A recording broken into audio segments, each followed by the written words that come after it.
मुख्यमंत्री अरविंद केजरीवाल को केंद्रीय जांच एजेंसी ईडी ने गिरफ्तार कर लिया है। 21 मार्च की शाम को ईडी की टीम 10वां समन लेकर उनके घर पहुंची थी। ईडी की टीम ने शराब घोटाले में पूछताछ के बाद केजरीवाल को गिरफ्तार कर लिया। केजरीवाल को पहले से ही इस मामले में अपनी गिरफ्तारी का डर सता रहा था। गिरफ्तारी से बचने के लिए केजरीवाल दिल्ली हाई कोर्ट पहुंचे थे, लेकिन कोर्ट ने केजरीवाल को गिरफ्तारी पर राहत देने से इनकार कर दिया था, जिसके बाद 21 मार्च को ईडी की टीम केजरीवाल के घर पहुंची। पूछताछ के बाद उन्हें गिरफ्तार किया गया। इस गिरफ्तारी के बाद दिल्ली का शराब घोटाला एक बार फिर से चर्चा में आ गया है। करीब 100 करोड़ रुपए का ये घोटाला है, जिसके चलते आम आदमी पार्टी के बड़े से बड़े नेता जेल में हैं। ऐसे में आइए जानते हैं कि क्या है ये पूरा घोटाला। दरअसल दिल्ली के उप मुख्यमंत्री रह चुके मनीष सिसोदिया के पास आबकारी विभाग की भी कमान थी। इस विभाग के मुखिया होने के नाते उन्होंने मार्च 2021 में नई एक्साइज पॉलिसी का ऐलान किया था। इस पॉलिसी के जरिए सरकार की तरफ से कुछ छूट दी गई थी, जिसके अनुसार नई नीति के तहत शराब की बिक्री में सरकार का कोई रोल नहीं था। शराब को सिर्फ प्राइवेट वेंडर्स को ही बेचने की अनुमति थी।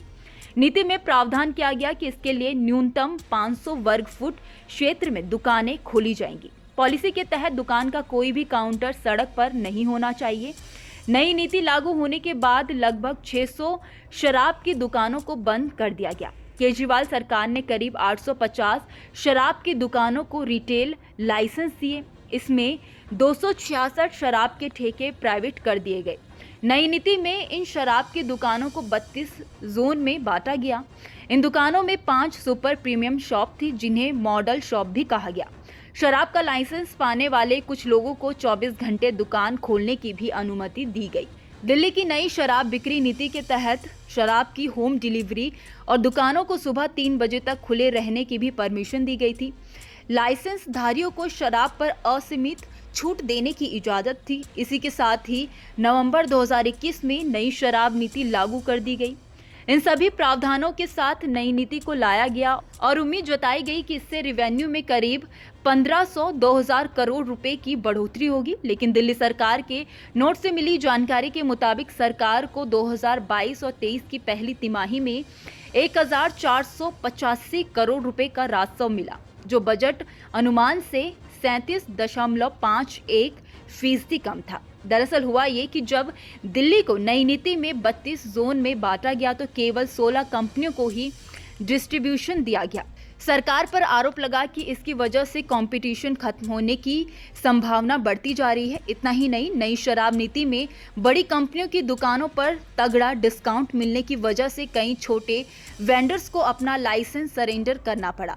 एक वार्ड में 3 ठेके खोलने के नियम की वजह से कई जगहों पर लोगों ने इसका विरोध किया था, जिसकी वजह से महंगी बोली लगाकर लाइसेंस लेने वालों को तगड़ा नुकसान हुआ। शराब का लाइसेंस पाने वाले कुछ लोगों को 24 घंटे दुकान खोलने की भी इजाजत दी गई। इसके बाद सरकार की इस नीति का जगह जगह विरोध देखा गया। आखिर में नतीजा ये हुआ कि अप्रैल 2022 के बाद हर महीने राजस्व में लगभग 194 करोड़ रुपए की कमी आई। इसके बाद सरकार ने नई शराब नीति वापस लेने का फैसला लिया। नीति को वापस लेने के बाद भी इसी बीच हुआ ये कि दिल्ली पुलिस की आर्थिक अपराध शाखा और दिल्ली के उपराज्यपाल वीके सक्सेना ने मामले में गड़बड़ी का अंदेशा जताया। अब यहां से इस मामले में सीबीआई की एंट्री हुई। जुलाई 2022 में दिल्ली के मुख्य सचिव की रिपोर्ट के आधार पर मनीष सिसोदिया पर नियमों को तोड़ने मरोड़ने और शराब के लाइसेंस धारियों को अनुचित लाभ प्रदान करने का आरोप लगाते हुए राज्यपाल ने सीबीआई जांच के आदेश दे दिए, जिसके बाद सीबीआई ने 19 अगस्त 2022 को मनीष सिसोदिया के घर छापेमारी की। बाद में 26 फरवरी 2023 को ईडी ने पूछताछ के बाद सिसोदिया को गिरफ्तार कर लिया। फिर अक्टूबर 2023 में आपके राज्यसभा सांसद संजय सिंह गिरफ्तार हो गए, क्योंकि आरोपी दिनेश अरोड़ा ने संजय सिंह से मुलाकात की। संजय सिंह के कहने पर अरोड़ा ने दिल्ली चुनाव के लिए फंड जुटाया और 32 करोड़ का चेक सिसोदिया को सौंपा। इसके बदले संजय सिंह ने अरोड़ा का एक मामला सुलझाया जो एक्साइज डिपार्टमेंट के पास पेंडिंग था। इस मामले को लेकर संजय सिंह पिछले साल 4 अक्टूबर से जेल में बंद है। खैर, इस खबर में इतना। इस खबर को लेकर आपकी क्या राय है, आप हमें कमेंट सेक्शन में जरूर बताइए। वीडियो अगर पसंद आया हो तो वीडियो को लाइक और शेयर करना ना भूलें। बाकी देश और दुनिया की तमाम बड़ी अपडेट्स के लिए देखते रहिए न्यूज़ नेशन का डिजिटल प्लेटफॉर्म।